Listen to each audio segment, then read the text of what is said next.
For 5 generations, the Nakamura family has lived in the Kiso Valley, working as purveyors of hinoki, the Japanese cypress tree whose tightly grained blonde wood is the most highly prized in Japan. For him, these trees are much more than a commodity. They're practically an extension of his family.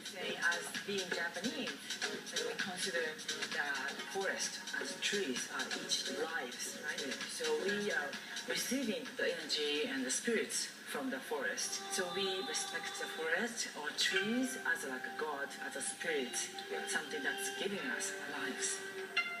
While all trees are seen as having a life force, there are certain trees where the spirit's so strong that they're known as Goshimoku, or god trees.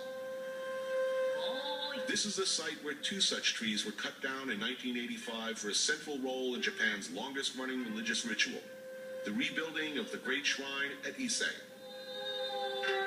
The Great Shrine is dedicated to the sun goddess, Amaterasu, the patron goddess of the Yamato clan. Since the Yamato family business involves running the longest continuous ruling dynasty in human history, providing Japanese ruling emperors and empresses, the upkeep of the shrine is something of a national concern. Wood rots quickly in this part of the world. So 1,300 years ago, they started a program of rebuilding the Great Shrine every 20 years on an adjacent site. They quickly used up all the local hinoki, and ever since it has been the honor of the Kisoji to supply the wood for this shrine.